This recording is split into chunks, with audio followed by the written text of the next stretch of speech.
was the kind of early September morning that hung just slightly too quiet over the village of Chipping Cleghorn, with mist curling low over hedges and chimney tops, and the sunlight hesitant, like it too was waiting for something to happen.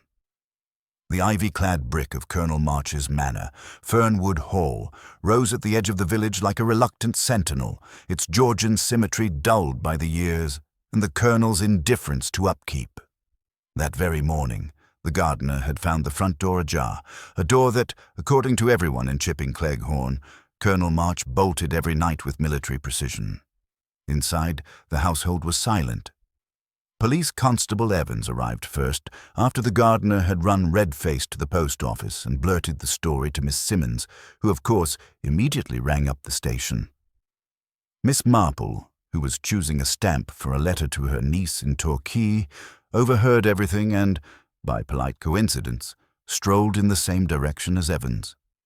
Colonel March was not in the drawing-room, nor in the upstairs study where he read military memoirs and polished his service revolver. No one had seen him since his usual walk the previous evening when he was spotted on the high road puffing away contentedly on his Havana cigar. What made matters worse, though to some infinitely more interesting, was that there was no sign of struggle. Everything was in its place. Slippers beside the hearth. Teacup rinsed, bed made. Even the dog, an elderly pug named Samson, was found asleep in the kitchen, utterly undisturbed. But Colonel March himself? Gone. Vanished like mist before the sun. The only oddity in the house, a single cigar, half-smoked, resting neatly on the edge of the drawing-room ashtray. A cigar not from the Colonel's usual Havana box, but from a cheaper brand, clearly store-bought and unfamiliar. Evans scratched his head. "Well, ma'am," he said, glancing at Miss Marple, who had let herself inside with the sort of polite authority that came from years of quietly solving things before anyone else had even noticed something was wrong. If he left on his own, he didn't take a coat, wallet, or hat. Not like him. And if he was taken, no signs of forced entry, Miss Marple murmured, her blue eyes faintly narrowed. And only the one cigar. The constable nodded. "It's almost theatrical," she said softly, "or distractingly simple." The Colonel had his habits. He smoked a single Havana cigar after dinner. Never before. He sat in the drawing-room for an hour with his radio, always tuned to the same program. Then he walked Samson once around the garden path, came in, locked the doors, and went to bed. Not a man of spontaneity, not a man, one might say, prone to vanishing without cause. Neighbors were questioned. No one had heard anything unusual, though Mrs. Larch, who kept ferrets and a reputation for nosiness, insisted she'd seen a man in a grey overcoat loitering near Fernwood the evening before. "Tall, too," she said, "with a bit of a limp." But she'd said the same thing last year when someone's bicycle went missing, so her credibility was modest at best. Miss Marple spent an uncomfortable half-hour sitting stiffly in the Colonel's study, eyes darting from detail to detail, photographs of regimental dinners, brass insignia, neatly aligned books on the Napoleonic campaigns. Nothing disturbed. Nothing useful, except the cigar. She stared at the ashtray again that afternoon, after Evans had given up and returned to the station to make his report. The cigar remained untouched since morning. And that was odd. Not only was it not a Havana, but the ash told her something more. The Colonel never smoked half a cigar. He found it an insult to the leaf, as he once told her during a church bazaar raffle. If he'd lit it, he'd have finished it. So, who had smoked this one? And why leave it? It was meant to be noticed. That was the obvious part. But it wasn't meant to belong. That, too, was obvious. Because it didn't. It was too crude for the Colonel, too common, a deliberate inconsistency. She requested permission to examine the grounds, and though Evans looked doubtful, he acquiesced. Miss Marple had a knack for discovering what official eyes missed. particularly because she knew the rhythm of life and what it looked like when that rhythm had been broken. Behind the house, the grass was damp with dew but not disturbed, except near the hedgerow leading out to the footpath behind the orchard. There, she found a faint trail. Not footprints exactly, but the sort of subtle pressing that happened when someone unfamiliar with gardens tried to avoid being seen. She bent close. A broken sprig of lavender, a crushed bloom underfoot, and then something else. Something brown stuck to a bramble thorn. Cigar ash. Not a Havana's. The cheap ones. A separate location. Miss Marple straightened slowly. Someone had been watching. Not from the path, too exposed, but from here. Near enough to the drawing room to observe the Colonel's habits. Near enough to see when he'd be alone. And if someone had intended to abduct the Colonel, why leave the house undisturbed? Why not stage a burglary, a struggle? Unless the goal wasn't disappearance at all. Unless the Colonel left voluntarily. But that didn't fit either. He had a weekly meeting with the vicar about the war memorial. He was scheduled to give a talk on the Crimea at the Historical Society on Thursday. His calendar was, in a sense, his alibi for stability. So who could coax a man like that out into the night? Only someone from his past, or someone with authority over him.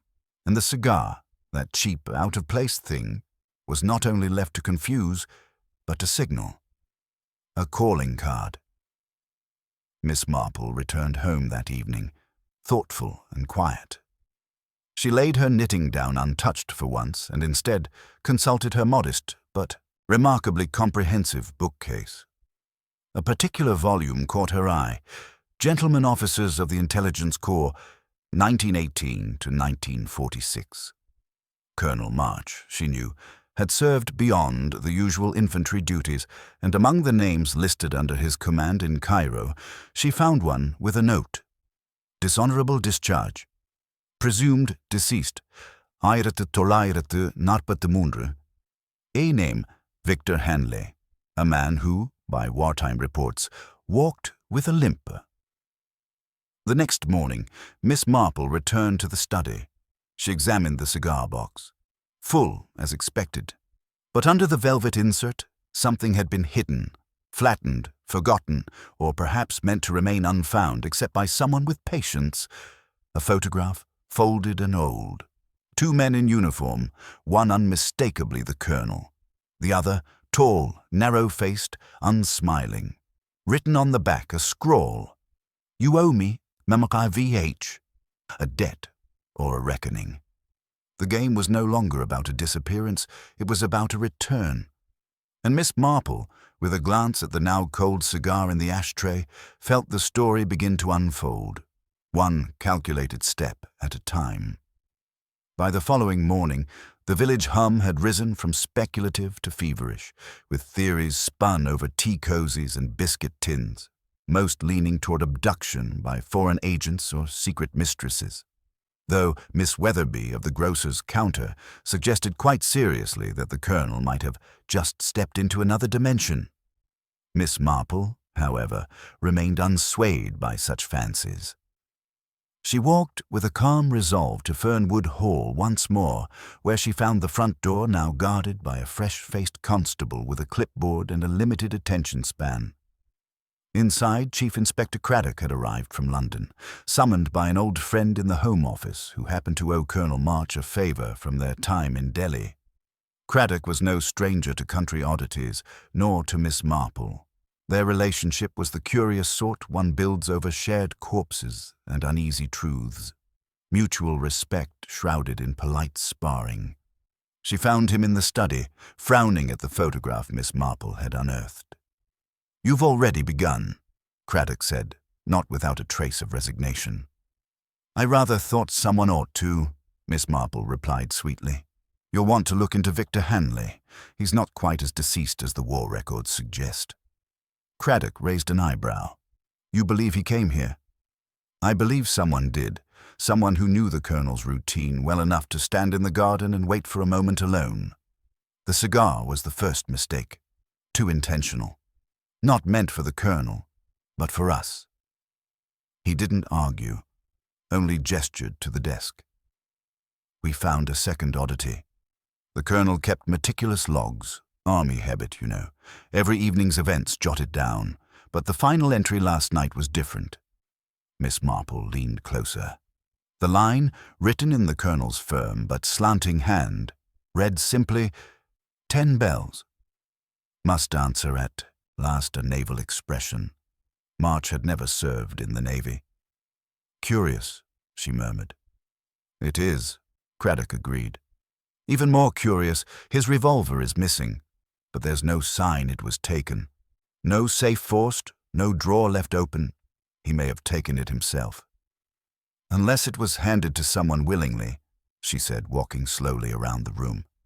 You see, Inspector, the colonel was not a man easily cowed. If someone wished to overpower him, it would require more than physical threat. It would require memory, or guilt. Her eyes drifted again to the books, the dustless shelves, the soldierly order of the place. A life of precision, and yet... May I see the contents of the cigar box again? Craddock nodded and opened it. Still full, save the missing one. Havana, high-end, still fresh. She took one and weighed it gently in her hand, sniffed it, then held it to the light. This one, she said suddenly, has a darker wrap than the others, slightly thicker near the band. May I? She gently peeled back the leaf casing. Inside, embedded just beneath the first few layers, was a folded strip of paper. Craddock leaned in as she unwrapped it and read the message aloud. It says, the smoke blinds, but the ash remains. Remember Belgrave. Craddock swore softly. Belgrave. Wasn't that? Yes, she said quietly. A scandal buried after the war. The Belgrave courier affair. A courier was shot in Cairo under suspicious circumstances, rumored to be carrying intelligence documents. The case was sealed. The name I recall, however, is Hanley. Craddock stared at her. Are you suggesting March was involved? I'm suggesting someone believes he was. They returned to the drawing room, where the housekeeper, Mrs. Denton, was busy straightening the curtains again, her fifth such adjustment since dawn. She had been with Colonel March for nearly 15 years and wore grief like a freshly buttoned cardigan, appropriate, tidy, and possibly uncomfortable underneath. Mrs. Denton, Miss Marple asked gently, did the Colonel receive any unusual post this week? A parcel, perhaps? Or a letter without a return? The housekeeper hesitated. Just slightly, then shook her head. No, nothing out of the ordinary. Just the usual military pension forms and that catalogue he liked, the one with the model railways. But Miss Marple's eyes were not on her face, they were on her hands. The back of Mrs. Denton's right hand bore a thin, reddish welt, too fine to be a burn, and not quite fresh enough to be yesterday's. You injured your hand, she observed mildly. Oh, yes, a silly thing. Caught it on the rose trellis yesterday morning. Odd, Miss Marple said softly. There are no thorns on the south-facing trellis. The Colonel had them trimmed back last spring. Mrs. Denton's face flickered, just enough. Craddock moved forward, not quite accusing but sharper now. You were in the garden? She clasped her hands together. Only to fetch Samson in. He'd wandered. Miss Marple tilted her head. Or perhaps to speak with someone. The silence stretched, brittle and tight. I heard voices, Mrs. Denton said finally. Just after dusk, near the hedges. The Colonel wasn't in yet. I thought perhaps he was speaking with the vicar. He sometimes walks that way. I didn't mean to listen, but the tone was harsh. A man's voice, sharp. Foreign, maybe. You didn't think to tell the constable. Her voice trembled. I was afraid. I didn't want to interfere. And then, when the Colonel was gone, Miss Marple nodded, almost kindly. You feared someone might think you complicit, or worse, that whoever came might return. Mrs. Denton looked down. I should have said something, "You've said it now," Craddock replied, "and it helps more than you know." But Miss Marple was already drifting to the drawing-room radio. It stood unused, dustless but oddly out of place, its power cable detached. She bent, tracing the cord. The plug scratched as if it had been recently yanked free. She pressed the dial. Silence. "He always listened to this after supper," she said. "If someone came to silence him or take him, it might have been during the program, but if it wasn't playing, he may have been waiting for someone." The silence was deliberate. Craddock nodded slowly. "So he left it off, meaning he expected company." "Or a summons," Miss Marple whispered. "Something from the past. A voice not heard in decades. 10 bells, he wrote, and a message hidden in a cigar. Not for him, but for us." She looked at Craddock, eyes bright with the spark of pattern and logic aligning. "There's more to Fernwood Hall than we've seen. And if Colonel March vanished willingly, it was not in surrender. It was to settle something long overdue." Later that afternoon, the drawing-room of Fernwood Hall was transformed from a place of polished quiet into a stage of layered truths. Chief Inspector Craddock had arranged a series of conversations with those closest to Colonel March. Each invited in turn, offered tea they barely touched, and asked to recount what they knew.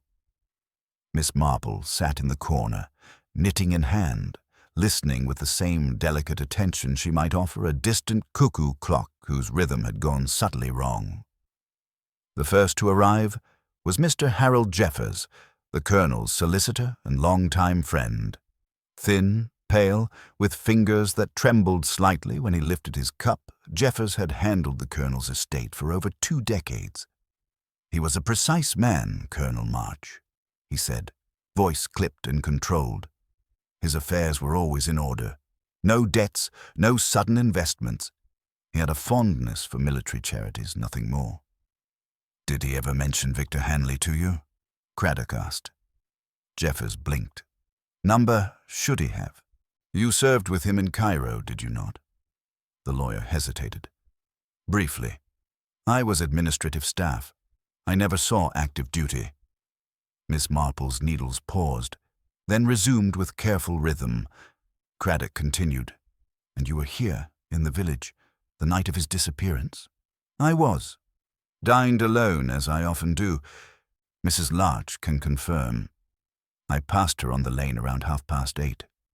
Too eager, Miss Marple thought. As though he'd rehearsed the timing, or repeated it to himself one too many times. When he left, his teacup untouched, Craddock shook his head. "He's nervous." "Too nervous," Miss Marple murmured. "It's not guilt that worries him, it's exposure. Of what, we've yet to learn." Next came Miss Florence Camberley, the Colonel's distant cousin and frequent house guest, 48, unmarried, and sharply dressed in navy serge. She looked at Miss Marple with mild condescension, and Craddock with a shade more interest. "I was staying with friends in Tunbridge Wells when it happened," she said with a sigh. "I only returned this morning, and I must say it's all very disturbing. The Colonel never just vanished. It's beneath his sense of occasion." "Did he seem agitated in the days before?" "Not in the least, though I did notice he had a letter that upset him last week. He burned it immediately in the drawing-room hearth. I assumed it was personal." Miss Marple looked up. "The hearth?" "Yes. He rarely used it in summer, but that evening he lit a fire. Said the letter stank of old ashes." Craddock made a note. "Did he say who it was from?" "He didn't. He simply muttered something about debts not staying buried forever." "Did that concern you?" Miss Camberley offered a wry smile. Colonel March was prone to melodrama. His generation treats secrets like medals. They only shine when polished now and then. When she left, Craddock rubbed his chin. A letter burned in the hearth, a message hidden in a cigar, layers within layers. Miss Marple looked thoughtful. Miss Camberley was clever with her wording. She made the Colonel sound theatrical, unreliable even, just enough to sow doubt. But she wasn't here when the letter was burned. How would she know when it was burned unless someone told her? They called in Mrs. Larch next. The ferret-keeping neighbor was more than willing to repeat her tale of the limping man in the grey overcoat. He was just there, like I said, near the hedgerow, tall, watching the house, and the dog barked too, but no one paid him any mind. Was it the same night the colonel went missing? Craddock asked. Oh, yes. Just before 9, I'm sure of it. I always watch the church clock from my upstairs window. Miss Marple leaned forward slightly. Did the man speak? I didn't hear a word. But you mentioned voices to the baker this morning. Mrs. Larch flushed. Well, maybe I imagined it. Might have been the wind. It's hard to say with certainty. You've been quite certain until now. I just want to help, she insisted, hands twisting at her sleeve. If I'd known it would become so serious, I might have kept to myself. They let her go, leaving behind a cloud of lavender perfume and muddled certainty. She's embellishing, Craddock said. Or she's been warned off, Miss Marple replied. Notice how quickly she retreated from her original account? Next was Dr. Leonard Hartree, the local physician. A genial round man with ruddy cheeks and a practiced calm, he was the last to see the colonel in an official capacity. I gave him his annual checkup last month, fit as a fiddle, as always. He had that soldier's grit, not even a touch of arthritis. Did he mention any concerns? About his health or otherwise? Not really. Though he did ask me a rather strange question, if memory could be manipulated. Not lost, mind you, but changed, as though someone could make you forget the truth of a thing. Craddock and Miss Marple exchanged a glance. I asked if he was feeling confused. The doctor went on. He said no, but added, I think someone is trying to rewrite the war. I thought it was metaphorical. It might have been literal, Miss Marple said quietly. As the doctor left, dusk began to settle over Fernwood Hall. Miss Marple stood at the window, watching the grey light fade into a cooler blue. Each witness gives us a different version, she said softly. The solicitor, too quick with his alibi. The cousin, too articulate in her dismissals. The neighbor, clearly tampered with. And the doctor, he gives us something new. Someone was playing with memory. Hanley? Or someone using his name? Craddock frowned. You think Hanley is a phantom? Not entirely, but I believe someone wants us to believe March ran from his past, when in truth he may have walked toward it, eyes wide open. She turned back to the table, to the photograph of 2 young soldiers. One of these men is missing, but I suspect the other is not far behind. A fine rain began to fall over Chipping Cleghorn that evening, tapping softly against the windows of Fernwood Hall as though the village itself were whispering secrets too long buried. Inside, the drawing-room glowed with the amber hush of a single lamp, casting shadows that pooled like thoughts behind the eyes of those still present. Miss Marple sat near the hearth, knitting forgotten in her lap, eyes narrowed as she returned to the problem now forming like frost behind glass. Not who wanted the colonel gone, but why so many did. Inspector Craddock had returned from the station with a folder of background checks and military records. He laid them out across the table like a deck of cursed cards, each holding a face that could smile in public and betray in private. Every one of them, he muttered, has something to hide. Miss Marple nodded. And yet no motive alone explains the whole affair. That suggests the crime was not born of impulse, but orchestration. They began with Harold Jeffers, the solicitor. According to the records, Jeffers had lost heavily in a discreet financial scandal 2 years prior. A private fund mismanaged and quietly settled out of court. No charges were pressed, but his professional reputation never recovered. Miss Marple, having lived a long time and listened carefully, knew the symptoms of desperation. A man who always looks over his shoulder, a man who volunteers his alibi before being asked. Jeffers had access to the Colonel's estate documents, she said softly. If Colonel March revised his will or discovered some mismanagement, that might provoke concern or panic. Craddock nodded. But he wouldn't need to vanish the man for that. He could have falsified a paper or two. Unless, Miss Marple replied, the Colonel confronted him or threatened to expose him. Yet that still left too many dangling threads. Florence Camberley's name appeared next in the file, alongside an inheritance dispute with another cousin, settled bitterly. It revealed her to be capable of maneuvering quietly through the bureaucracy of resentment. More curiously, there was evidence she had made discreet inquiries into the Colonel's will 6 months prior, posing as a representative of a legal firm that didn't exist. Craddock blinked. A forgery? More like a fishing expedition, Miss Marple murmured, to see if her name still appeared on the ledger of his affection. And it did, but only barely. A modest allowance and a framed photograph in the upstairs hall. Not quite the legacy Florence had expected after a decade of strategic loyalty and sighs of familial duty. Revenge, then? Craddock said. Or disappointment. But she's clever.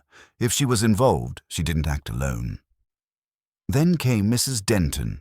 No file, no suspicious history, but her reactions, the hesitation, the scratch on her hand, the retracted truth about the voices, suggested fear. And fear, Miss Marple knew, is a motive shaped by someone else's power. She may have seen something, she said. Perhaps even helped, unwillingly. Craddock leaned in. Blackmail, or loyalty twisted into compliance. She's loyal to the Colonel, not his enemies. Finally, there was Dr. Hartree.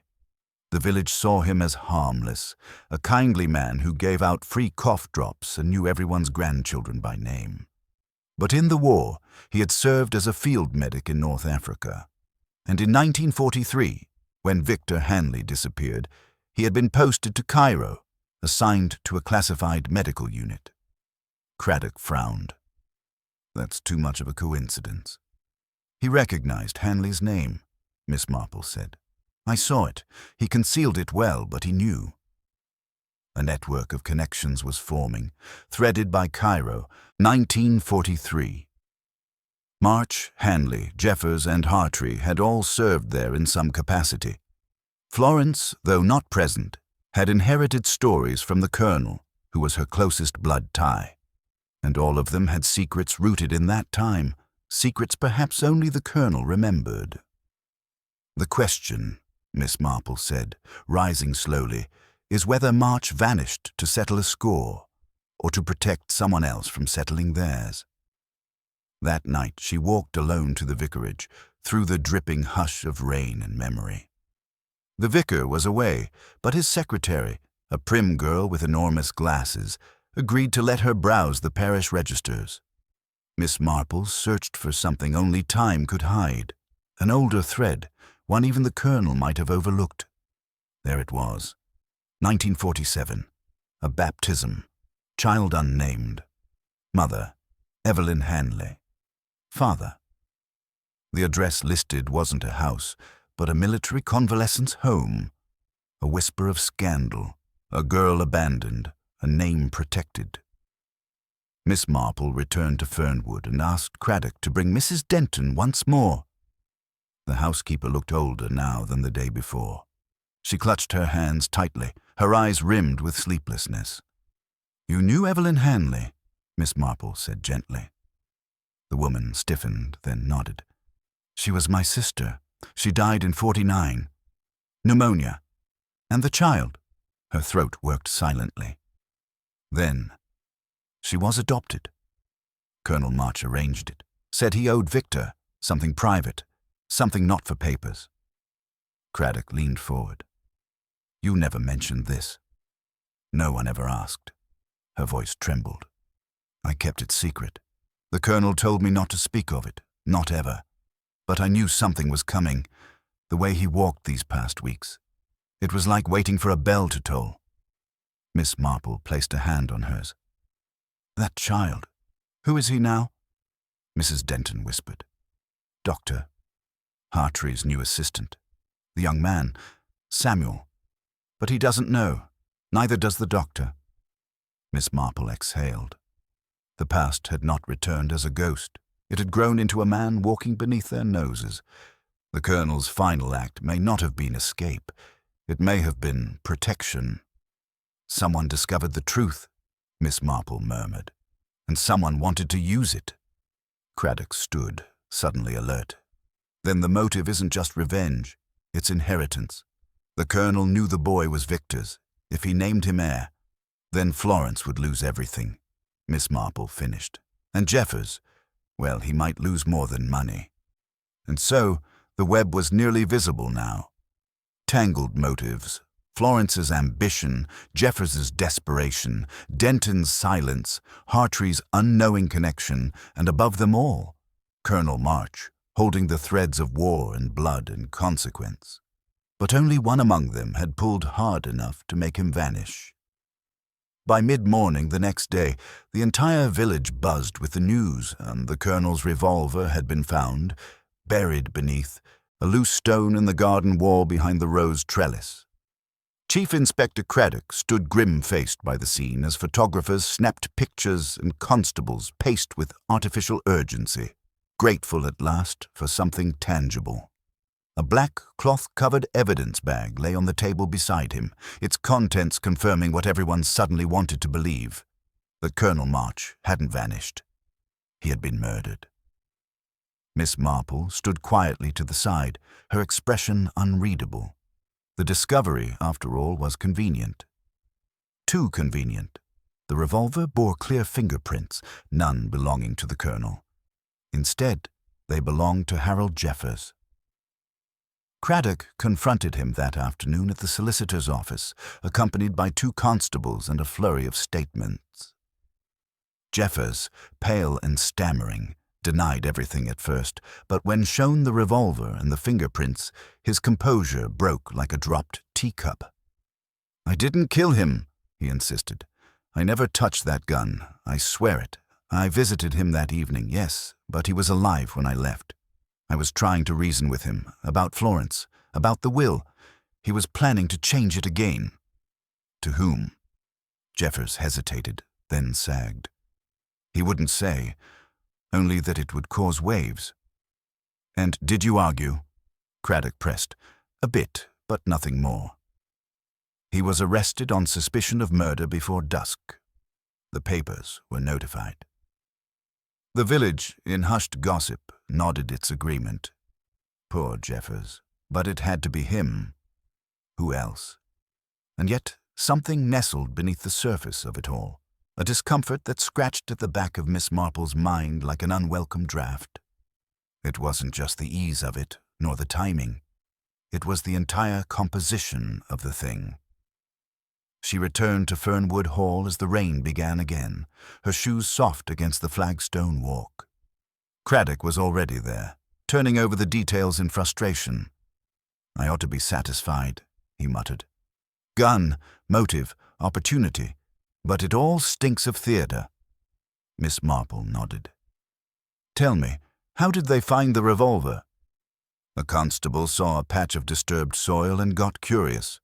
Stone lifted clean off. The revolver was just under it, wrapped in oilcloth. She frowned. Was the ground wet? Quite. Soaked from last night's rain. And the cloth? Also damp, but not soaked through.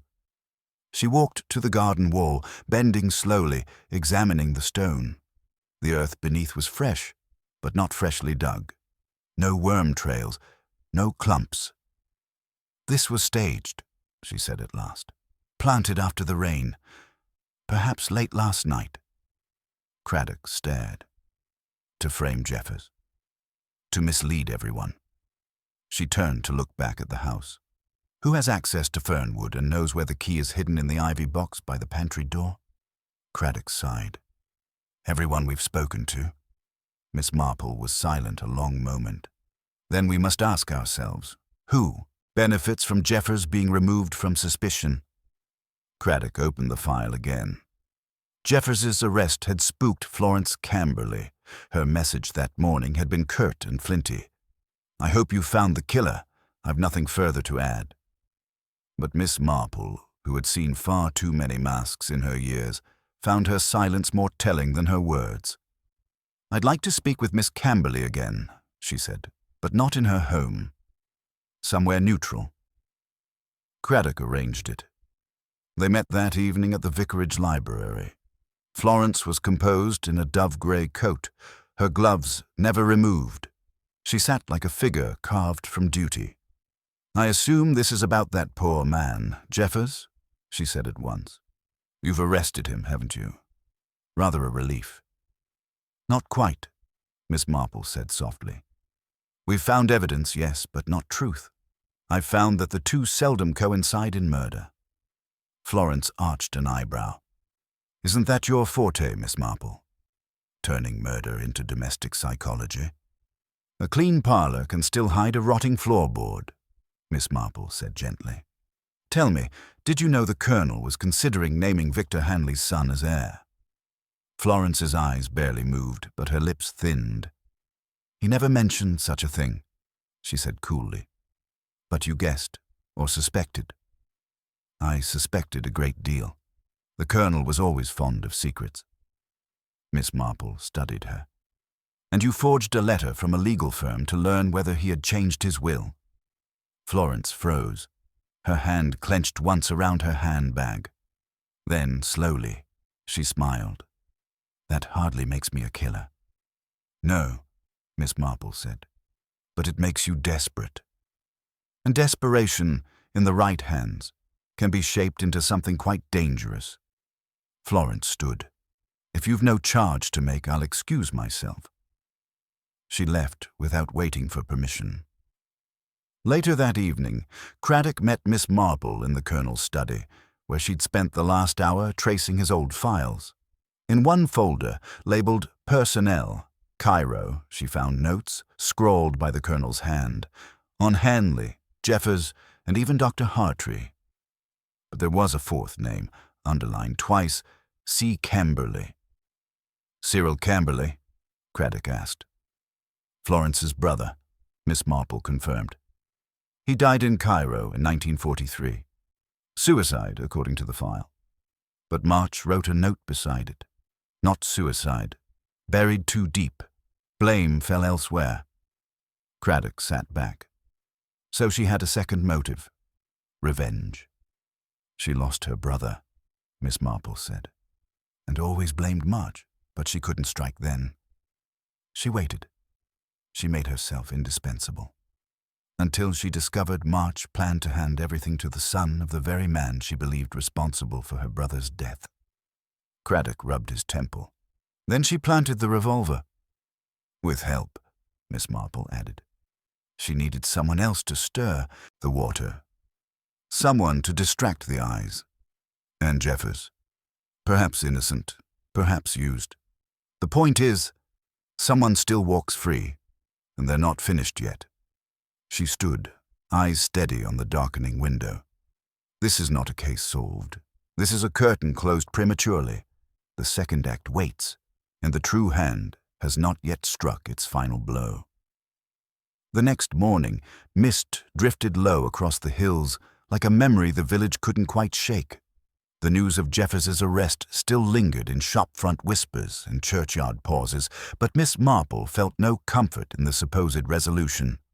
Something resisted closure, like a book that shut too early, the final pages still unread. She stood once again in Colonel March's study, the atmosphere dim and sober. The room still held his scent, a blend of pipe smoke, old cedar, and camphor polish. She turned slowly, scanning the walls with fresh eyes, looking not for what had been shown, but what had been missed. It was the bookshelf in the far corner that finally drew her in. A slight gap behind a row of histories, a hollowed space behind the desert campaigns of 1942. Inside, tightly packed, she found a worn brown envelope, thick with folded documents. Across its surface, faded and smudged, one name had been written in the Colonel's distinct, slanted hand. Belgrave, private, for eyes only.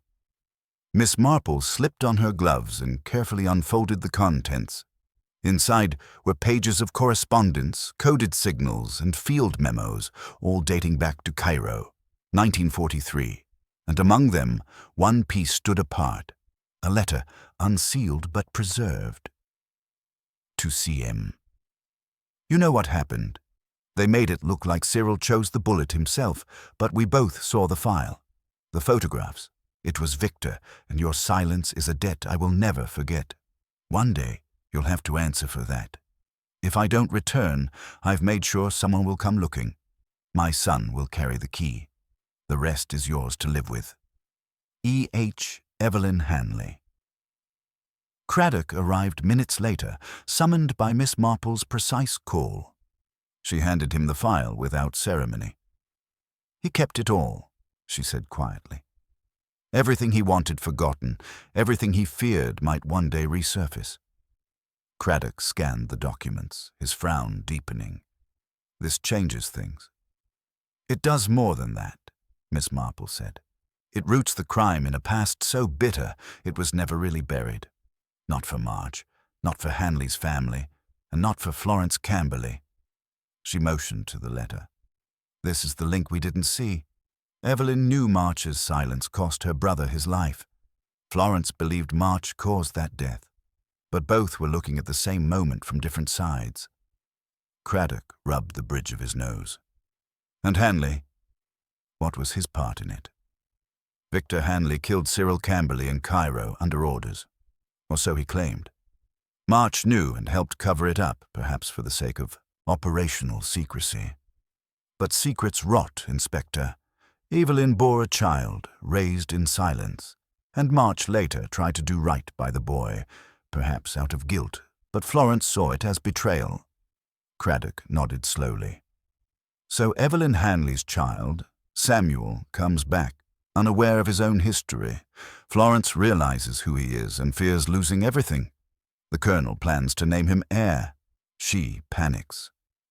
And so, Miss Marple said, a chain is triggered. But I don't think Florence acted alone. She's cold, yes, calculated. But I don't believe she would risk physically harming March. Craddock raised an eyebrow. Then who? Miss Marple walked to the fireplace. There was always one more presence in the room, one who knew the colonel's routines, one who stood beside him through the war and afterward. You're not suggesting— I am, she said softly. Dr. Hartree Craddock stared. He's harmless. Everyone trusts him. Yes, she said, and that's exactly how he survived. But look at his records again. In 1943, he was assigned to Cairo intelligence support. Not a medic, but a field psychological evaluator. His specialty was interrogation trauma. Craddock blinked. Go on. Victor Hanley didn't disappear because of orders, she said. He disappeared because he tried to reveal something. Hartree was assigned to monitor him. He either silenced Hanley or helped someone else do it. Craddock swallowed hard. And March knew? Not at the time. But eventually, yes. That's why the files were hidden. Hartree came back from Cairo with clean hands and blood on his shadow. He built a life here, respectable and beloved. But when Samuel was placed with him as an assistant, it brought the past too close. So Hartree moved first? No, Miss Marple said. Florence did. But I believe Hartree helped her. Not for her sake, for his own. Jeffers was a convenient scapegoat. And when March planned to name Samuel as heir, it wasn't just Florence's inheritance at risk. It was Hartree's secret. They sat in silence for a long moment, the rain now falling harder outside, smudging the edges of the day. Finally, Craddock stood. We need to bring them both in. But Miss Marple held up a hand. Wait. She turned toward the bookshelf again, now open like a confession. There's still something missing, she said.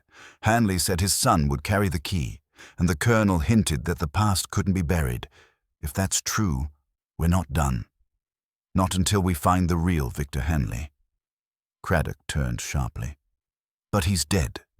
Everyone says—" Miss Marple's eyes gleamed. "No, Inspector. That's just what we were meant to believe. The man who limped by the hedgerow, the man Mrs. Denton heard speaking sharply with the Colonel, the voice from the past." She said it quietly, like a truth breaking free.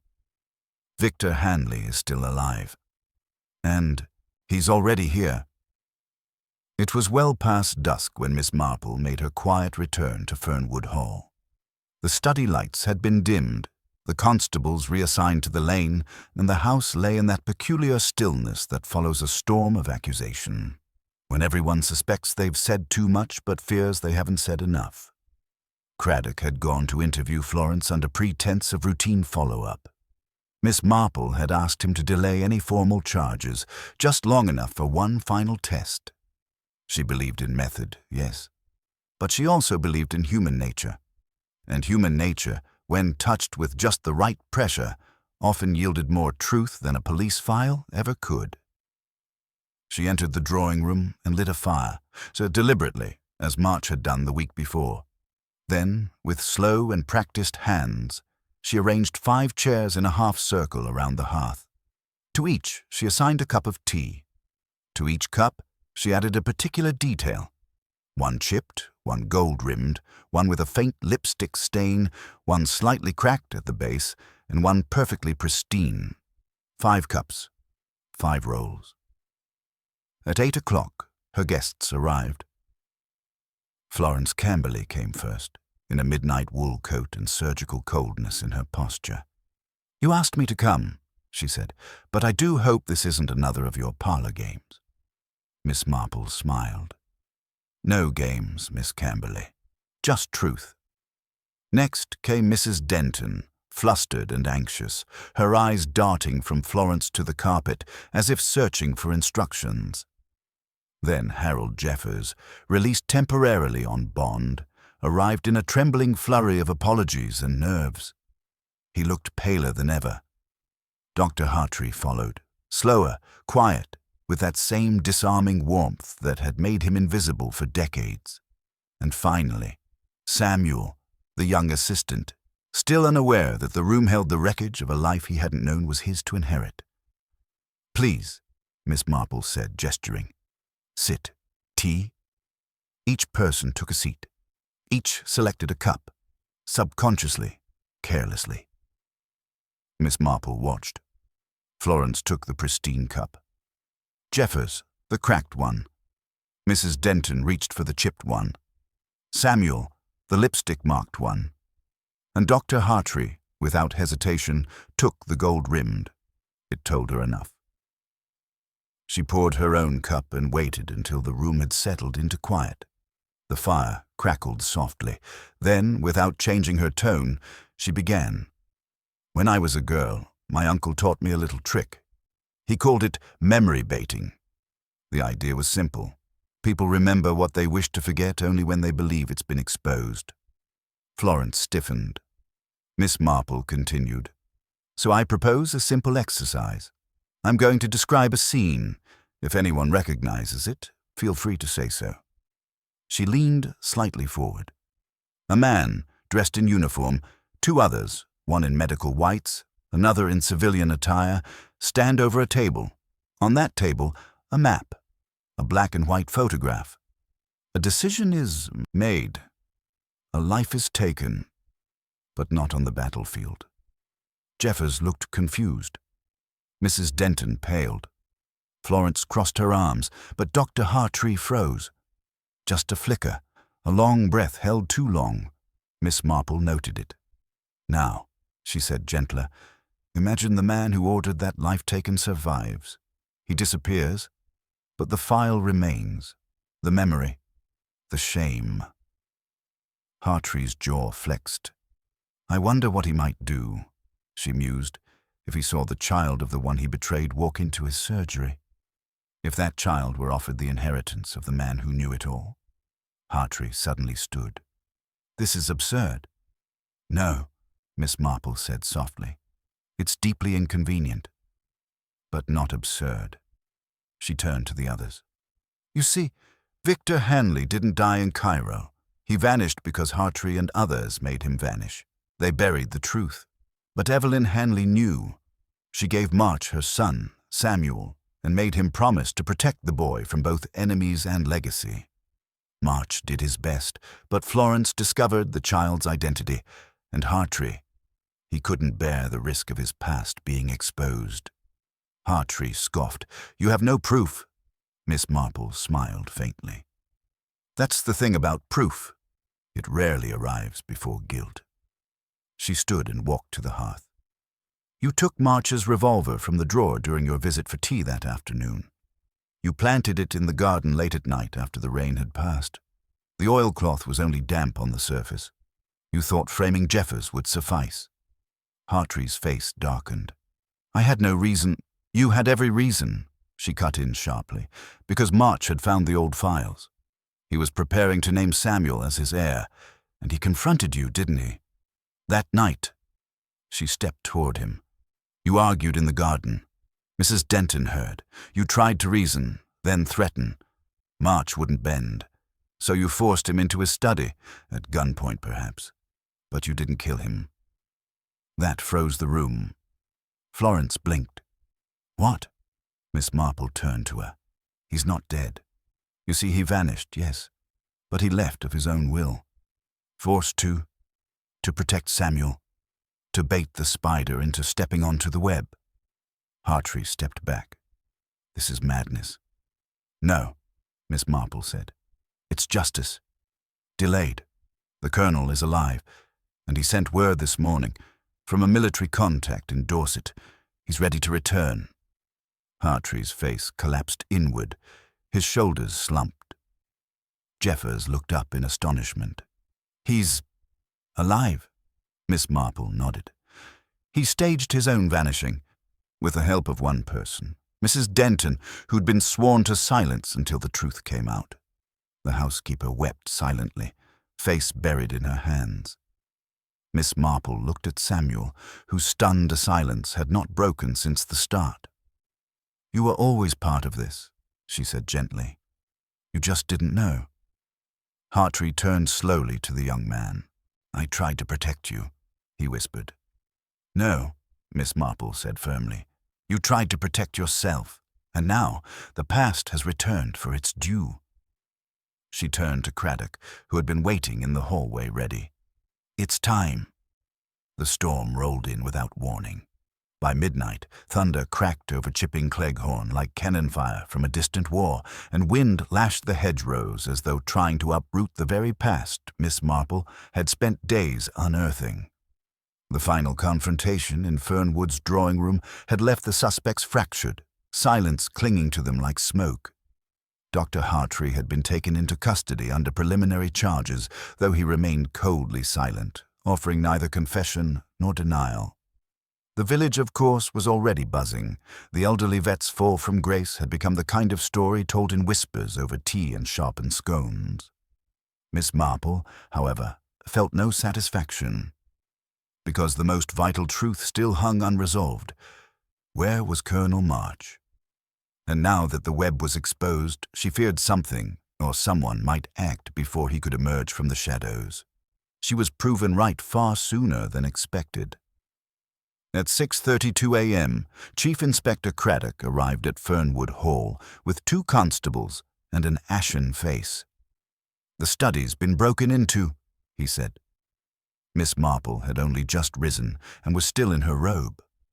"The colonel's files." "Gone. All of them." Her stomach turned. She pulled a shawl tight around her shoulders and followed him without another word. The study door, which had been securely locked the evening before, now stood half open, the lock broken in a single, precise motion. Craddock crouched near the desk, where splinters of the drawer lay scattered across the rug like bones. The secret folder containing Evelyn Hanley's letter, the military reports, and the colonel's annotated file on Cairo vanished. Only the faint scent of cologne lingered in the air, something faintly floral, out of place. Miss Marple's eyes narrowed. "This wasn't a hurried job," she murmured. "It was clean. Someone who knew exactly where the documents were." Craddock nodded. No signs of forced entry on the outer doors or windows, which means they had a key, or were already inside. He glanced toward the darkened corridor. Could Denton have betrayed you? Miss Marple shook her head. She's a woman burdened by duty, not ambition. No, this was someone else. Someone desperate. They interviewed the staff. No one had seen or heard anything. Florence Camberley had returned to her home in Bath. Jeffers was still in police custody. Samuel had vanished, reportedly taking a walk near the river just before dawn and not returned. But Miss Marple knew the signs. The careful erasure of documents, the subtle trace of scent, the precise targeting of the one thing that could confirm the Colonel's plan. This wasn't a random act of sabotage.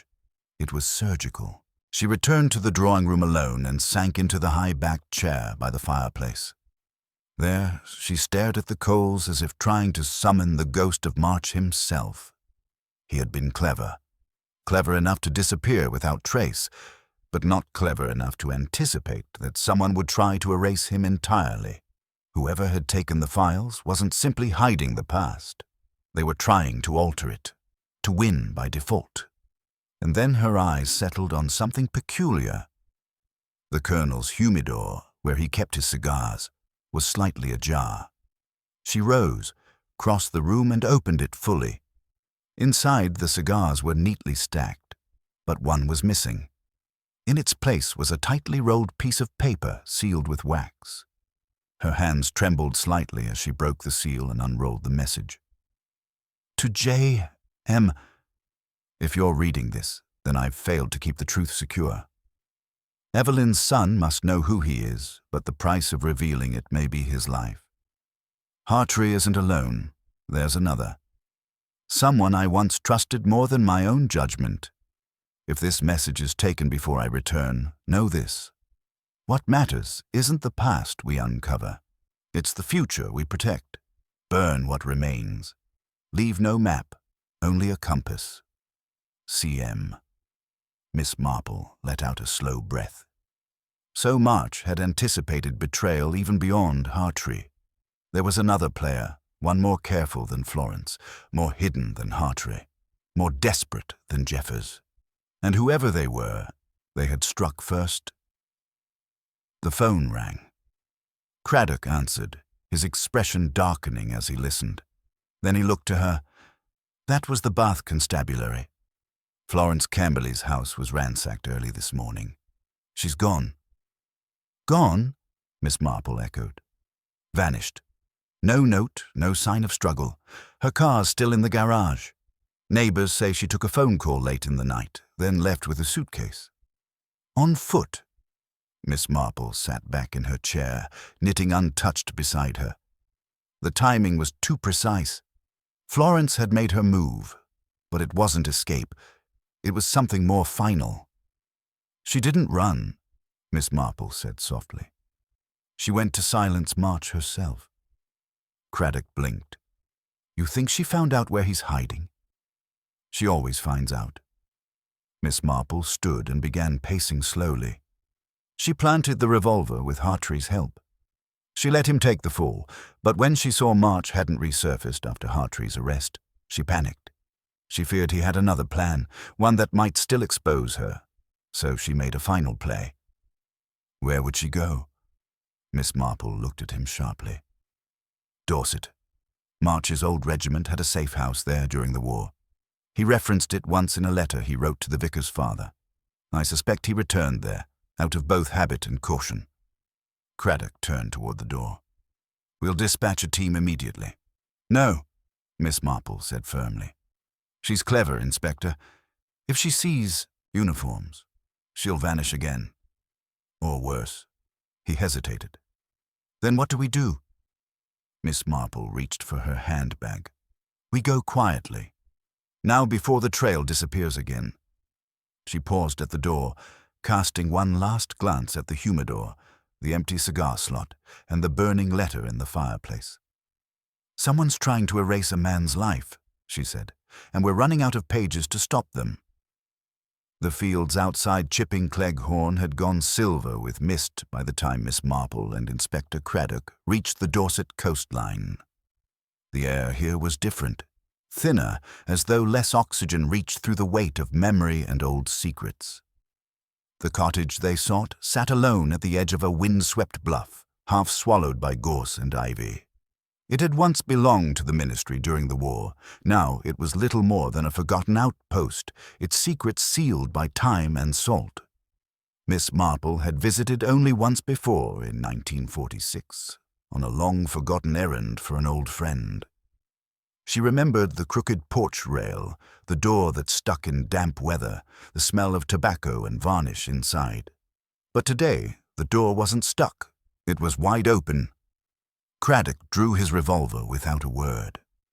Miss Marple clutched her handbag more tightly and stepped in beside him. The living room was ransacked, papers torn, drawers yanked open and upturned. A chair lay shattered near the fireplace as if someone had fallen or been thrown. But what drew their eyes, immediately and fully, was the trail of blood smeared across the faded floorboards, ending at the rear hallway. They followed it. At the threshold of the bedroom, Craddock halted, and for a long moment the room held its breath. On the floor, unconscious but alive, lay Colonel March. Miss Marple dropped to her knees beside him, pressing 2 fingers to his neck. A pulse, shallow but steady. She exhaled slowly and examined the wound on his temple. A clean, precise strike. He had been knocked out, not killed. "Call an ambulance," she said softly. "And get word to the station. Someone tried to finish what they started." Craddock made the call. In the meantime, Miss Marple spotted something glinting beneath the nightstand. A cufflink. Small, gold, engraved with a familiar monogram. F.C. Florence Camberley had been there, and she had left in a hurry.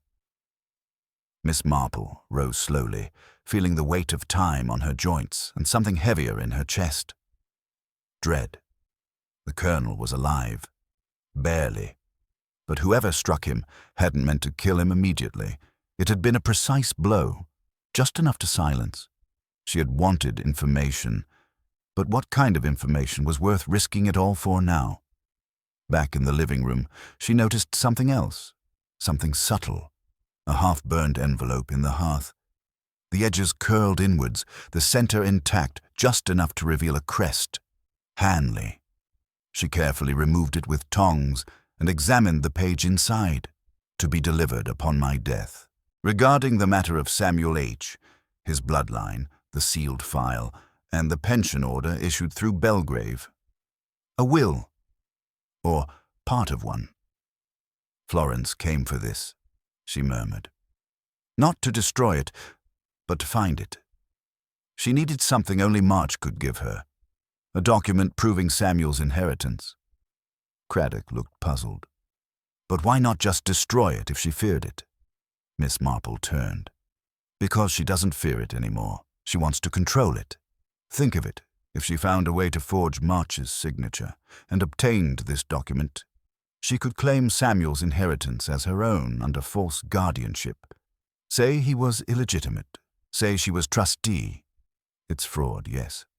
But it would stand long enough to tie everything in court for years." Craddock muttered, "Unless someone stopped her." Miss Marple's voice lowered. She tried to make sure no one could. Then Craddock's phone rang again. His face went stiff as he answered. He turned slowly to Miss Marple. "We've just had word. Samuel has gone missing." Miss Marple felt the world still around her. "Where?" "He was last seen boarding a train in Exeter. A ticket to Southampton. A man matching his description was seen with a woman in a dark blue hat. Florence's hat, we believe." "She's abducted him," Miss Marple whispered. "But why? If she just wanted the documents—" "No," Miss Marple interrupted, eyes wide. "She needs him, for now. As long as he's alive, he's a legal obstacle. But once she uses him to claim the estate—" Craddock understood. "She'll make him disappear." The second crime wasn't theoretical anymore. A new murder was unfolding in motion. Miss Marple clutched the back of a chair and steadied herself. "She's playing her final hand," she said. She tried to remove March. When that failed, she pivoted. "She's improvising, but that makes her more dangerous, not less." Craddock swore under his breath. "We'll send notices to every station on the line." Miss Marple shook her head. "Number, that's what she expects. She's clever enough to double back, or change trains entirely." She stepped toward the hearth again, eyes narrowed at the half-burned envelope. "Think like her. She's obsessed with inheritance, control, and erasure, but she doesn't want the scandal. She wants to rewrite the truth." She turned to Craddock.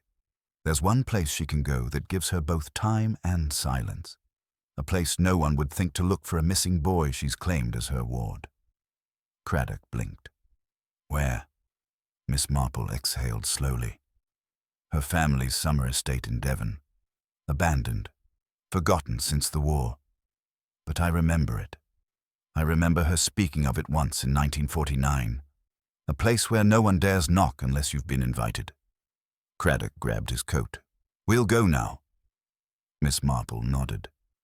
But her eyes lingered on March, still unconscious in the bedroom, his face pale but alive. A war veteran, a man of secrets, and almost a victim of erasure. As Craddock radioed in the search, Miss Marple whispered softly, more to herself than anyone. She buried the past to steal the future, but she forgot. The truth doesn't stay buried forever. The car ride to Devon was silent save for the rhythmic swish of tires on wet roads and the occasional scratch of Craddock's pen as he reviewed his notes for the 100th time. Miss Marple sat beside him, her hands folded neatly in her lap, eyes fixed on the road ahead, though she wasn't watching the road at all. She was watching time, watching everything that had happened, every conversation, every misstep and contradiction, spin together like threads in a tapestry she hadn't quite seen until now. The first thread was simple: Florence's sudden disappearance. Premeditated, yes, but not reckless. She had a plan, a fallback location, a secondary route. She wasn't just fleeing justice, she was securing her claim. That meant the Devon estate was more than a hiding place. It was the final stage. The second thread, Samuel's silence. Not a protest, not a cry for help.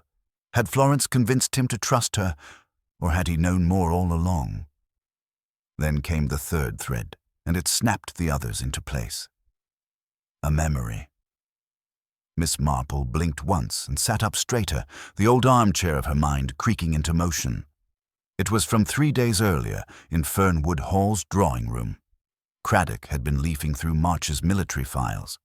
Miss Marple had been fussing with the fireplace, and Samuel, passing by with a tray of tea, had paused, just briefly, at the bookshelf behind the Colonel's desk. He'd rested a hand on the spine of a single book, The Desert Campaigns of 1942. It was the same book that concealed the file on Cairo, the same shelf Miss Marple had opened to find Evelyn Hanley's letter. But March had hidden those papers behind the row, not inside the book. So why had Samuel placed his hand on that title? He hadn't even glanced at the others. He knew where the file was. She inhaled sharply. "Stop the car." Craddock glanced at her, alarmed. "We're nearly there." "No," she said firmly. "We need to consider something we haven't yet. What if Florence isn't the mastermind? What if she's the last to know?" Craddock frowned. "You think Samuel planned this?" "Not alone," Miss Marple said. "But he wasn't the passive figure we believed. He had access to the Colonel's files, to his confidences. He would have read Evelyn's letter, learned who he really was, and who was responsible for the lie of his life." Craddock hesitated. "You think he manipulated Florence?" Miss Marple nodded. "Let's think again about the revolver. Hartree planted it, yes. But who knew where it was originally kept? Who could have suggested it? Who would be above suspicion entirely?" Craddock, slowly, began to understand. "And the files that vanished from the study after Hartree's arrest," he muttered. "We assumed Florence took them, but she couldn't have found the hidden drawer without being shown. And the cologne in the air, it wasn't hers, it was Samuel's." Miss Marple smiled grimly. "Yes, a fresh floral scent. He wears it in the mornings." Craddock exhaled. Then this whole thing, March's disappearance, the vanishing files, the attempt on his life, was engineered, but by someone with no power to act alone. Miss Marple's eyes twinkled coldly. Unless that someone found a way to play everyone else against one another. Craddock turned the car around. "Back to the beginning, then," he muttered. "No," Miss Marple corrected gently. "Forward to the truth." They arrived at the Devon estate just after midday. The property was in worse condition than Miss Marple remembered. Shuttered windows, overgrown hedges, the kind of emptiness that looks planned rather than neglected. They approached quietly, slipping through the rusted gate and up the rear service path. No vehicles were visible, no signs of activity, but a faint trail of muddy footprints led around the side garden. 2 sets, one large, one small. They followed the prints to a cellar door slightly ajar. Craddock drew his weapon again, but Miss Marple placed a hand on his arm. "Wait, listen." Inside, voices, muffled, calm, one female, tense, the other measured, almost rehearsed. They crept closer. "Florence, was never meant to happen like this. I protected you. Samuel, you protected yourself. But I needed you to believe I still trusted you. Florence, that letter you showed me, did March even write it?" Samuel, "No, I did.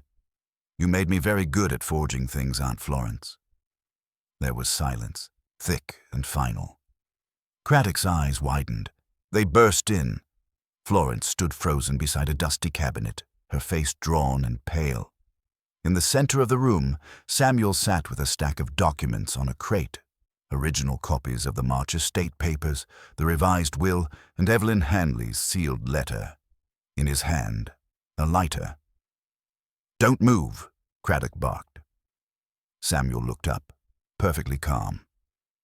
"Too late," he said softly, and dropped the lighter. But Miss Marple moved faster. With a single sweep of her handbag, she knocked the lighter sideways before it struck the stack. It landed harmlessly on the floor. Flames danced briefly, then fizzled. "Miss Marple," Samuel said with genuine admiration. "You always were faster than you looked." Florence slumped into a chair, defeated. "He used me," she whispered. "You used me first," Samuel said without turning. "But I was grateful for the lessons." Miss Marple stepped forward, calm as ever. "You hated him, didn't you?" she said gently. "March, not for hiding the truth, but for making you a secret." "I was never angry with March," Samuel said. "I loved him. He gave me a home. He tried to make it right, but he was going to leave it all to me, and I knew the others wouldn't let that happen. Not Florence, not Hartree." "So you turned the board," Miss Marple said. "Piece by piece," Samuel replied. "I gave Hartree just enough to frame Jeffers. I let Florence discover the letter. I lured March into leaving Fernwood with a forged threat against my life.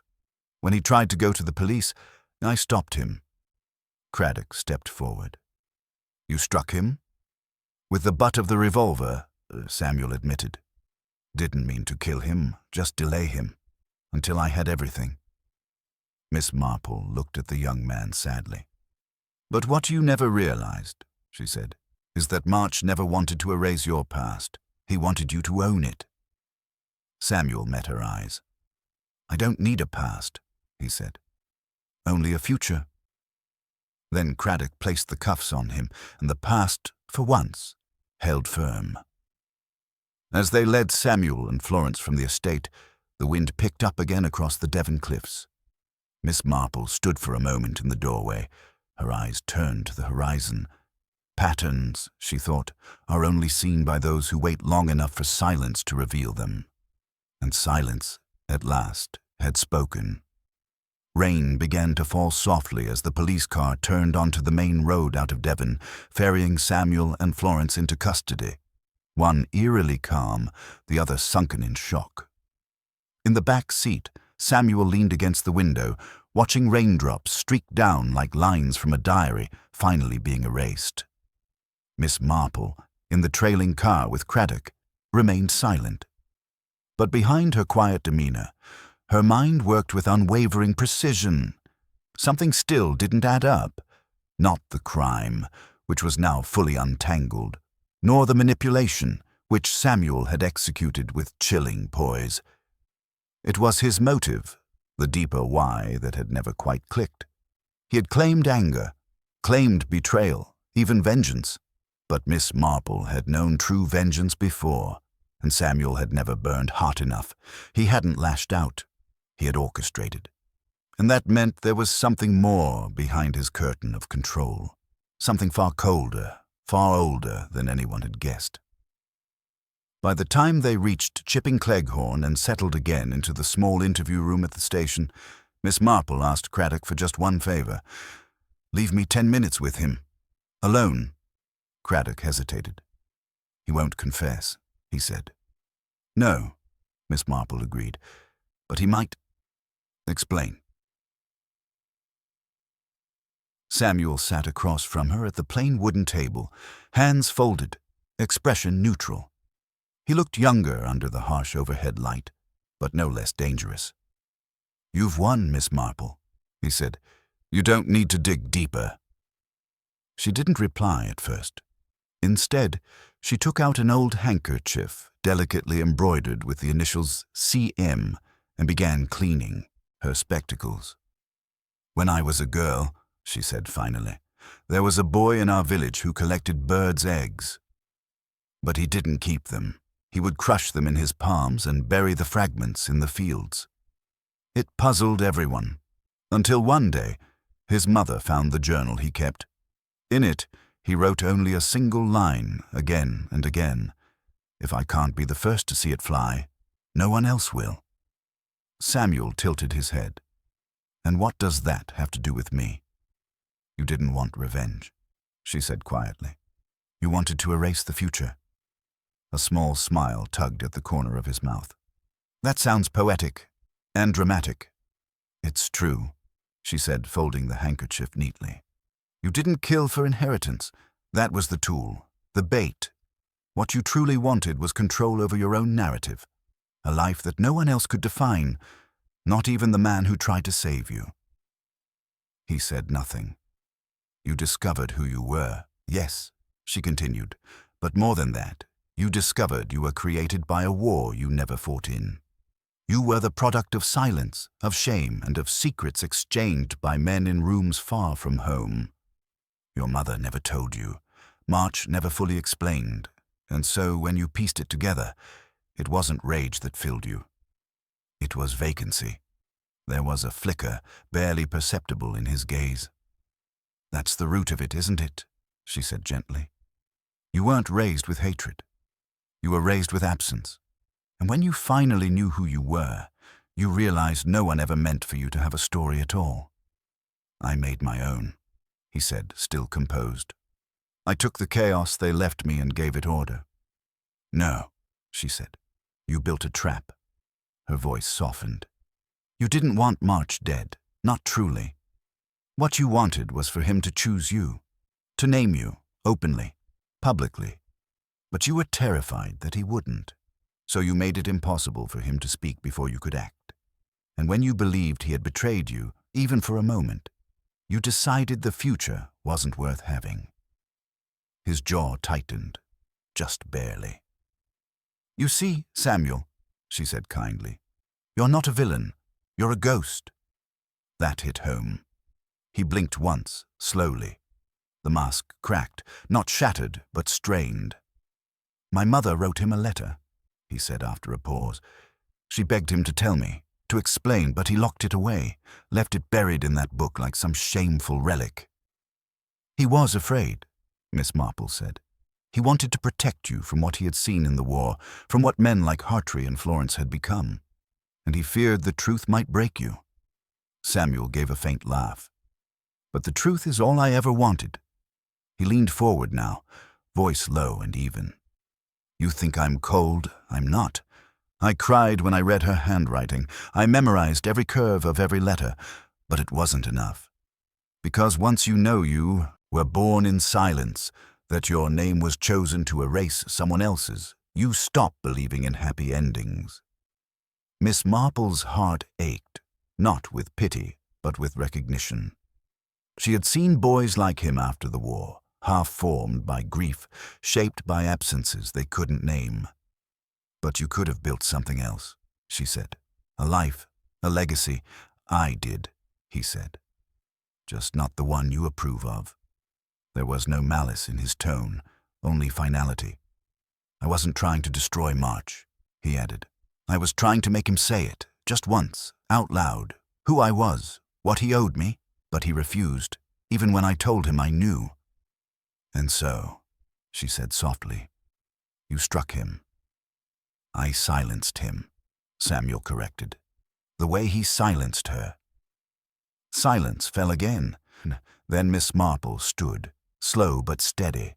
Her voice, when it came, was gentle. "You had every reason to be angry, Samuel, every reason to demand answers, but when you tried to burn the truth, you weren't punishing the dead. You were punishing the future." She met his eyes.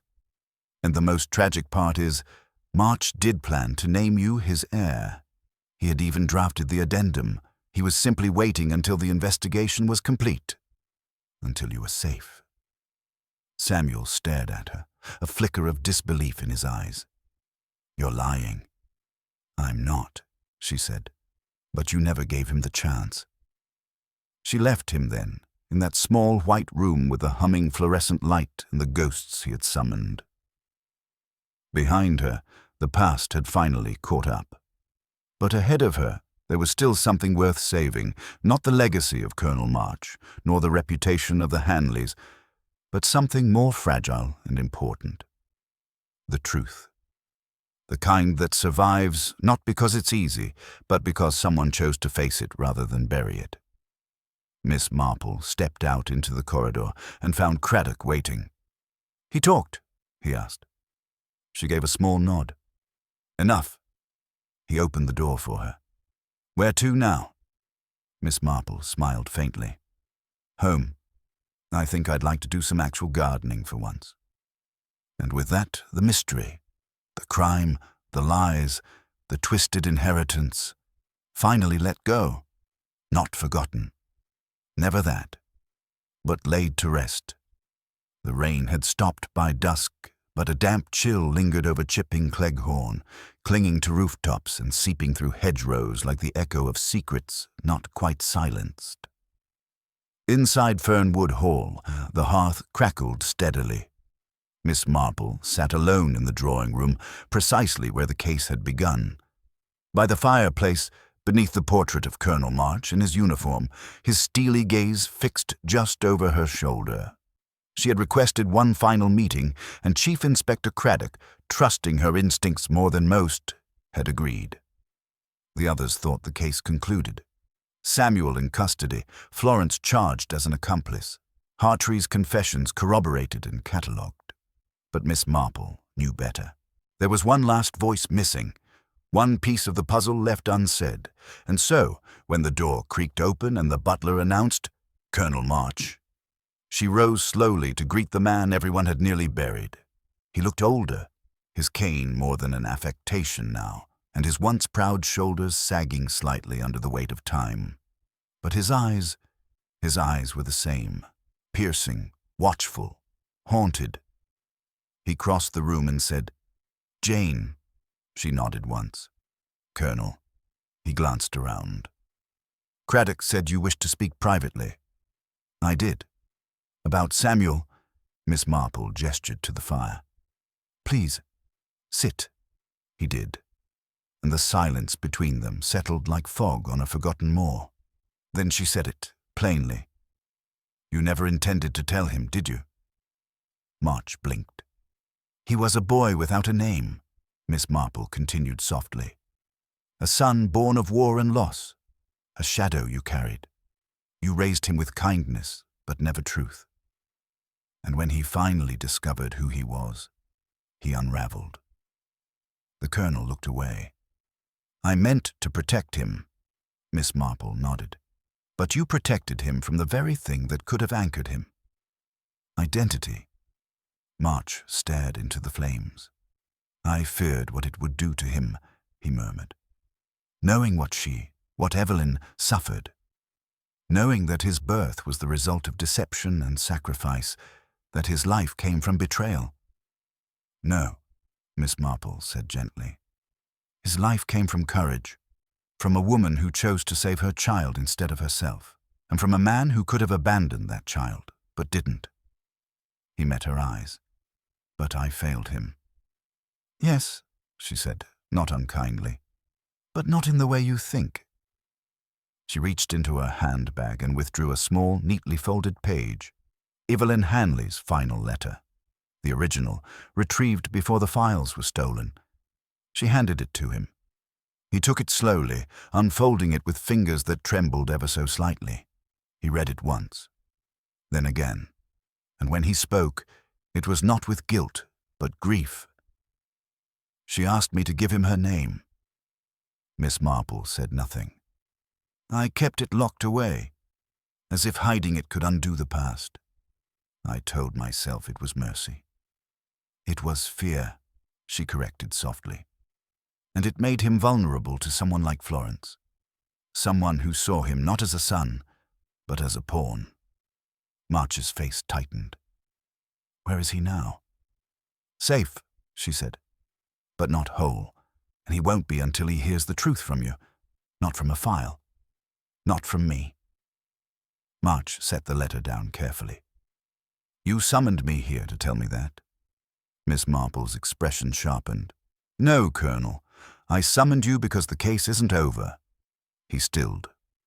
She stood and walked to the writing desk near the bookshelf, where she had once seen Samuel pause, just long enough to mark himself as more than an innocent. She opened a drawer and pulled out a small leather-bound book, The Desert Campaigns, of 1942, and from within it she drew a single, thin page, a Hamasitvani, identical to the addendum March had drafted days before his disappearance, leaving the March estate to Samuel. This was submitted to the solicitor's office, she said. Filed on the day you vanished. Backdated. Signed. Witnessed by a deceased clerk. March stared at it. That's not my signature. No, she said. It's Samuel's. He forged it before knocking you unconscious. Planted it with the others before the fire he hoped would destroy it all. March inhaled deeply. So even now, he's not done. He's done, Miss Marple said. He just doesn't know it yet. She paced slowly, her voice low and measured. Samuel manipulated everyone, Hartree, Florence, even me. But he left one thread loose, the one person he couldn't fully control. March frowned. Who? Miss Marple turned to the doorway and said, You may come in now. And from the corridor stepped Samuel, uncuffed, quiet, watching. Craddock stood just behind him, grim and ready. March shot upright. What is this? Miss Marple raised a hand. He agreed to come voluntarily. I asked him to, because I believed that if you told him the truth, face to face, he might still find the path back. Samuel stepped into the light. I don't need redemption, he said. Only understanding. March stood frozen. Then, after a moment, he said softly, Your mother died so you could live. I was too much a coward to tell you that. I feared it would shatter you. But I see now, it was not the truth that broke you. It was my silence. Samuel looked at him. Not with anger, not anymore. With loss. She wrote me a letter, Samuel said quietly, and I read it 100 times. But I never knew what her voice sounded like. I never knew what she wanted for me. March's voice cracked. She wanted you to be free. Samuel blinked once, and then his shoulders dropped, the tension dissolving at last. I wanted to believe that. Miss Marple exhaled. It was over. But as she turned to the fireplace again, she knew what had just unfolded wasn't confession, it was confrontation. Between a broken past and an uncertain future, and at its heart, a boy who had spent his whole life looking for the truth of himself. Samuel turned to Craddock and offered his wrists calmly. "I'll go," he said. "It's time." March stepped forward, a hand outstretched, but not to stop him, simply to touch him, a gesture that said more than all the words before. As the door closed behind them, Miss Marple finally sat again, the quiet wrapping around her like an old shawl. The final move had been made. The game ended not with triumph, but with understanding. And sometimes, she thought, that was the greatest justice of all. A week later, peace had returned to Chipping Cleghorn, or so it seemed. Fernwood Hall had been left in the care of the estate lawyers, its rooms dust-sheeted, its corridors finally quiet. Colonel March had departed to stay with an old military comrade in Sussex, and Samuel was in secure remand pending trial. Florence Camberley had retained an attorney but said little except for a single statement to the press. "I was protecting the boy. He was always meant for something greater." Miss Marple, for her part, had returned to her modest cottage on the edge of the village. The dahlias needed replanting. The neighbor's cat was back to stealing sardines, and for once there were no visitors at the door, until, on a still Thursday afternoon, the post arrived. Among the usual envelopes, garden newsletters, circulars, and a letter from her nephew Raymond, there was a slim, cream-colored envelope with no return address, sealed with red wax. Her name written in a precise, deliberate hand. Miss Jane Marple. She opened it carefully. Inside, one page. "You were right about nearly everything, Miss Marple. But you missed the key. There was always one more player at the table. You trusted the wrong silence, and now the last piece is mine. F." Miss Marple blinked once, then again. Her eyes moved to the wax seal. Embedded within it, barely visible unless held to the light, was a faint imprint. Not a family crest, not a signature. A star, 5-pointed. Military issue. She rose at once. By dusk, she stood again at Fernwood Hall, though it now belonged to legal silence. The police had sealed the study, but Miss Marple carried authority enough, earned through precision, not paperwork. She moved quickly, pulling on gloves as she passed through the dim hallway and entered the library. There, she stood before the fire grate. Clean. Too clean. She took the poker, crouched, and nudged aside the grate's paneling. Behind it, as she suspected, was a narrow crawl space, one she'd spotted weeks ago but dismissed as a simple vent. Inside, a tin box, unmarked, locked. She opened it with a hairpin she always carried in her sleeve cuff. Inside were 2 documents. One was a bank ledger from 1947. The second, a telegram, signed not by Colonel March, but by Brigadier Franklin Camberley, Florence's father, dead since 1962, or so everyone had believed. But now Miss Marple saw it clearly. The war hadn't ended for the Camberleys. It had only gone underground. She read the telegram again, each word heavy with implication. Subject Hanley neutralized per Directive 8. Child relocation approved. March assigned cover. Report all contact to Camberley Post. Absolute discretion. National security classification. Omega. Her breath caught. Florence hadn't manipulated Samuel for wealth or revenge. She had been following orders passed down by a dying branch of military intelligence desperate to erase one last thread of wartime betrayal. Evelyn Hanley had not been simply disgraced. She had been silenced.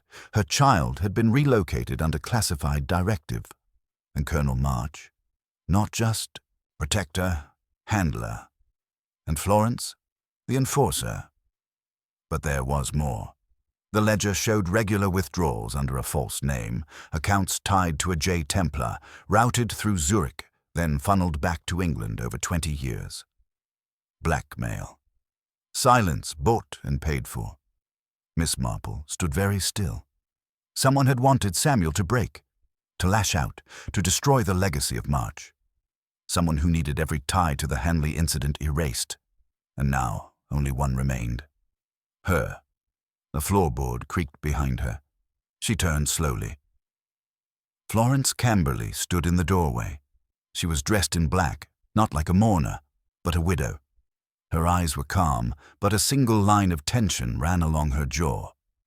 "I wondered how long it would take you," she said. "I left the letter as a courtesy." "A warning, more like," Miss Marple said gently. "Or perhaps an invitation." Florence smiled thinly. "You always did understand the theater of things." Miss Marple closed the box. "You lied about your father's death." Florence shrugged. It made his directives easier to enforce. After all, no one questions the words of a dead man. "You trained Samuel," Miss Marple said. "Not just in forgeries and manners, in anger, in how to think like a spy." "I showed him the truth," Florence replied. "It wasn't my fault what he did with it." "You set the fire in the study." "I had to clear the records. March failed his task. He got soft. You should understand that better than anyone." "I understand," Miss Marple said calmly, "that a woman who turns her godson into a weapon rarely escapes the blowback." Florence's smile faded. "I never wanted it to end like this." Miss Marple nodded. "Then don't let it." But Florence took a step back. Her eyes flicked to the shadows behind her. "I can disappear, you know," she said. "Better than any of them. The Camberleys were trained for vanishing. No one will find me again." "But he will," Miss Marple said. Florence paused. "Samuel." "Number March." That stopped her. Miss Marple's voice was low, steady. "He knows now, not just about Samuel, but about you, about what you were doing, why you were always one step ahead. He'll find you, not for revenge, but to finish the one thing he failed to do." Florence stared at her. "Give the boy his name." Then, slowly, Florence stepped backward into the hallway and vanished into the dark. 2 days later, an envelope arrived for Samuel at the holding facility. No sender listed. Inside, a birth certificate. Official, unaltered. Name, Samuel Evelyn Hanley. Beneath it, a handwritten note in crisp script. "You were always meant to fly on your own." Miss Marple read the copy in Craddock's office. The final move had been made, and this time the truth had not been buried. It had been delivered. The trial of Samuel Evelyn Hanley was scheduled for a chilly Tuesday in March, beneath a pewter sky that threatened snow but delivered only sleet. Fitting, Miss Marple thought, for a case that had never offered the comfort of clean endings. The courtroom was small, dignified, and half-empty. Journalists had moved on, and the public, once feverish with speculation, now had fresher scandals to chew on. But for those who remained, Craddock, Colonel March, and Miss Marple herself, this was not the end of a crime. It was the end of a silence. Samuel stood in the dock, a crisp suit worn like armor, his face unreadable. But not cold. Not anymore. Florence Camberley was not in attendance. Her disappearance was officially unsolved, her assets frozen, and her estate under investigation by 3 agencies.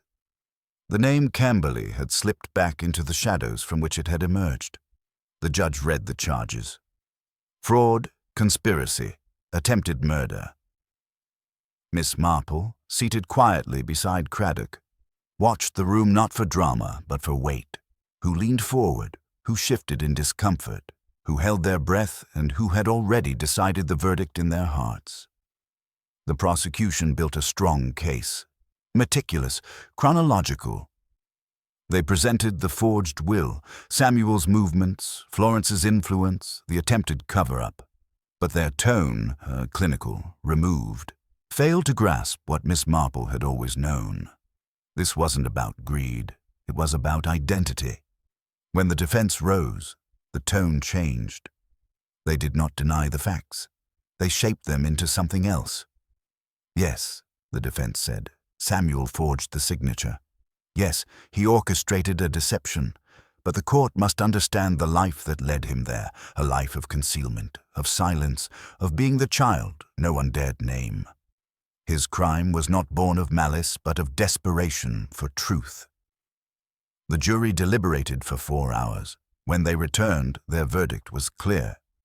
Guilty on all counts. And yet, as Miss Marple would later reflect, the air in the room did not collapse into outrage or satisfaction. It simply settled. The judge, perhaps sensing the deeper current beneath the crime, chose mercy cloaked in law. 10 years, eligible for parole in 5. A sentence long enough to mark the crime, short enough to allow return. Samuel accepted it without a word, no plea, no protest, as if the verdict mattered less than the fact that someone had finally said his name aloud in public. Samuel Evelyn Hanley. Later that evening, back at her cottage, Miss Marple brewed a pot of rose-hip tea and invited Inspector Craddock to stay a while. He declined a biscuit, but accepted a second cup. "Do you think he planned it all from the start?" he asked, "from the moment he found the letter?" Miss Marple sipped, then set her cup down gently. "No," she said. "Not entirely. Samuel was clever, but not unfeeling.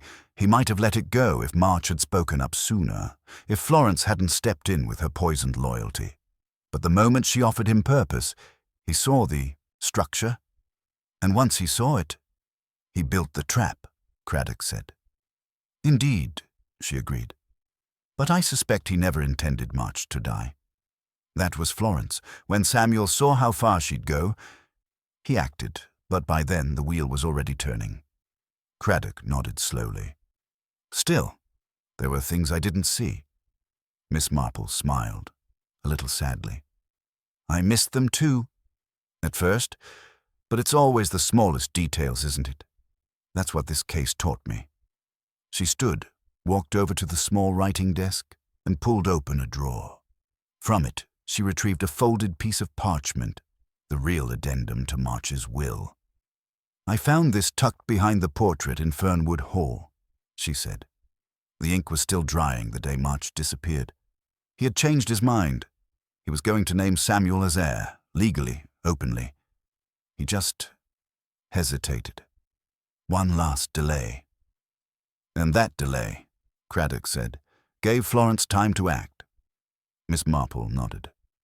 "Justice, you see, isn't always about trials or prison terms. It's about truth having its say." She returned to her chair, and the truth is, Samuel was betrayed, not just by March or Florence, but by a system that made secrecy patriotic, that buried children to protect reputations, that bred people like Florence and then blamed them for becoming who they were trained to be. Craddock sighed. "And what about Florence? Do you think she'll ever resurface?" Miss Marple looked out the window, where the trees swayed like figures passing between worlds. "No," she said quietly. "Not unless she wants to be found." Craddock finished his tea. "And what about you, Miss Marple? Satisfied?" She didn't answer at first. Then, softly, "Justice was served, yes, but only just. A narrow thing, like threading a needle during an earthquake." Craddock chuckled. "Still, you were right, in the end." She gave him a faint smile. "I usually am," she said, "but only because I listen. Not to what people say, but to what they don't." That night, long after the lamps were dimmed and Craddock had gone, Miss Marple sat once more by her fireplace, a single candle flickering beside her knitting. She reached into her sewing basket and drew out the letter Florence had sent. "Read it again. You trusted the wrong silence. Was she right? Had Miss Marple truly missed one final player? Was there still a string left untied? She closed the letter and returned it to the fireproof tin in her cupboard. Some stories never finish. They simply recede, like Florence into the dark, or Samuel into silence, or March into memory. But Miss Marple knew the truth now, and that was enough. For today. The sun filtered gently through the lace curtains of Miss Marple's cottage, throwing golden patterns across the worn wood floor and the delicate porcelain teacup in her hand. Outside, the hedgerow swayed in the breeze, and somewhere in the distance, a bird called insistently, like a clock that refused to be ignored. It had been a fortnight since the trial concluded, a fortnight since Samuel Hanley had been sentenced, and a fortnight since Miss Marple had last spoken of the case aloud. She had written to Colonel March. Briefly. A kind, careful letter. He had replied with equal brevity, his words carefully measured, as if trying to close a book without disturbing the dust on its cover. The estate was to be converted into a trust. The Hanley name would remain on the documents, quietly restored to the world. And Florence Camberley, still gone, still invisible. Miss Marple, however, was not one to chase ghosts. She knew from long experience that the ones who truly wanted to remain hidden almost always did. And yet, on that quiet morning as she sat rereading a gardening column in the Times, something tugged at her. It wasn't a memory, exactly, but a murmur, like an unanswered knock in a hallway long since locked. She reached for her knitting, hoping the motion would still her thoughts. But instead, her fingers brushed something unfamiliar in her basket. An envelope. She hadn't seen it before. Not sealed in wax, like Florence's. This one was thin, ordinary, handwritten, yes, but clumsily. As if by someone unused to writing at all, no return address. Just her name. She opened it, slowly. Inside was a single torn page, yellowed with age. Edges curled. It wasn't typed. It wasn't even recent. It was a page from a child's workbook, a spelling lesson. Miss Marple blinked. 3 words were circled, each in red pencil. Identity. Silence. Legacy. At the bottom, written in a child's hand, faint and hurried, she knew everything. But she never spoke. Miss Marple stared at it, the knitting slipping unnoticed from her lap. There was no signature, no explanation, just the page, and those 3 words, dancing like shadows on a calm surface. She looked closer. Something was faintly penciled in the margin, nearly rubbed away. She reached for her magnifying glass and tilted the paper to the light. There, just barely legible. The priest never told. Ask the bookseller. She sat back. The priest. There had been no mention of a priest in the case, and yet memory, sharp as a thorn, pricked her. Samuel had once mentioned a man who gave him books when he was small, someone who encouraged his love of history. Not a teacher, not family, a quiet man at the chapel who loaned out old paperbacks from a forgotten shelf. She had dismissed it as a background, a minor detail in a much louder storm. But perhaps it had never been background at all. Miss Marple stood, the page in her hand. She moved to the shelf where she kept her case notes, neatly arranged, each tucked into labeled folders. She opened the one marked Hanley/March/Camberley and pulled out her list of interviews. Yes, there it was. Father Reeve, former curate at St. Jude's, left Chipping Cleghorn in 1954. She had never followed up.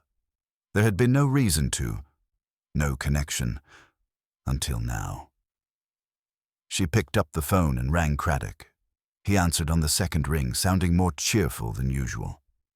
Miss Marple, I was just thinking of... Do you still have the file on Father Reeve? She asked, wasting no time. There was a pause. I believe so, Craddock said, instantly serious. Why? I've received something, anonymous, Not threatening, but suggestive. It mentioned a priest and a bookseller. A bookseller? Craddock repeated. You mean Pym, from the second-hand stall outside the train station? I don't know, Miss Marple said honestly. But I suspect the books were more than they appeared, and so was the priest. Craddock was silent for a moment. Then he said, Would you like me to look into it? No, Miss Marple said with a sudden, subtle smile. I believe this one is mine. She ended the call gently and returned to her desk. The page still lay open beside her, those 3 words staring up like riddles etched into stone. Identity, silence, legacy. So much had been about Samuel.